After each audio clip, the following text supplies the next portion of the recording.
The interface in Adobe Bridge is very flexible and can be customized quite a bit. But to save you some time, they've actually created some default workspaces that you can quickly switch back and forth between instead of having to manually drag different parts of the interface around to customize it.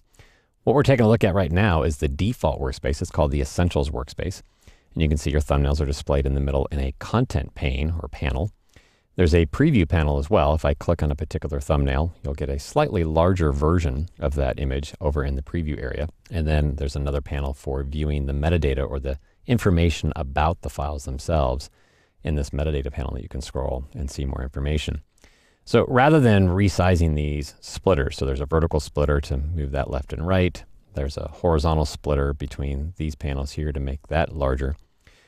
And also, rather than moving these parts around manually, so anytime you see a tab, you can actually rearrange these particular sections of the interface. So if I wanted, I can move preview. Above content, you can see the blue guides kind of indicating where it's going to be inserted when you let go. So I've just clicked and dragged on the tab itself and then look for the blue feedback and let go. And you can see I've rearranged the preview above content. And then now I have a horizontal splitter between the two. And I can resize that down to make the preview area a lot larger. And by default there, that also resizes the content pane. So yes, that's all great and dandy. You can do that, but it's much easier actually if you just use some of the preset workspaces included with the installation here. So let's begin by going to this little workspace switcher. It's got a little pop-up menu here at the top. And I'm going to tell it to reset the workspace back to where we started. You can see the preview panel goes back at the upper right-hand corner. And this workspace switcher can actually be expanded. If I use the pop-down menu by clicking, you can see there's a bunch of preset workspaces here that you can simply choose from in the pop-up menu. But you can also stretch out the workspace switcher to reveal more names of these workspaces. So if I drag this to the left by clicking and dragging and stretch this out, not only are these just the actual names of the workspaces, these are actual clickable buttons now as well. So for instance, if I click on the word film strip, that completely changes the workspace to these preset states here. So this is kind of exactly similar to what I just did earlier by manually dragging the preview panel around and resizing it.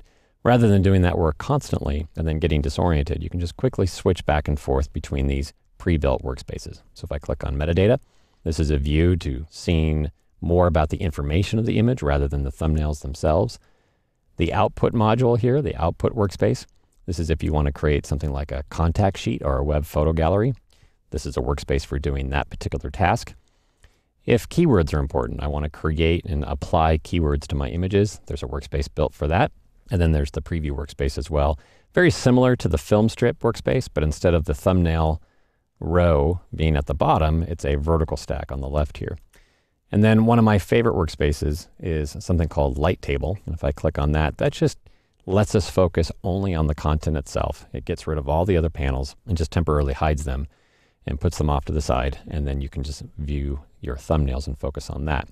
And again, to get back and forth between these workspaces, you just simply click on the name of the workspace. Even the order that the workspaces are listed in is customizable. So if you want your favorite workspaces to be listed from left to right, you can actually click on these names and rearrange them. So if I want preview to be right after essentials, I'm just going to click on the word preview and drag it to the left so it's there.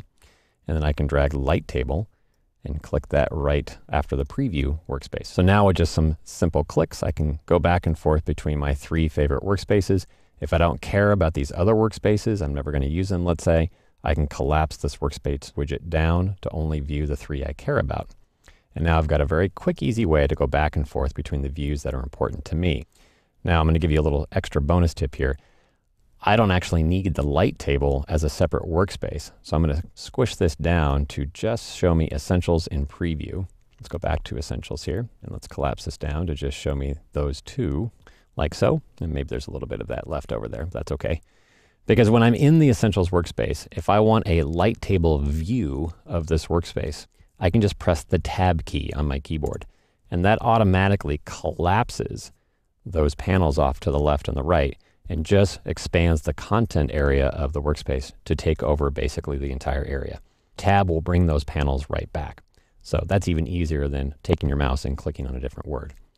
So there you have it. Very easy ways to go back and forth between different workspaces, and you can customize it to what matters to you.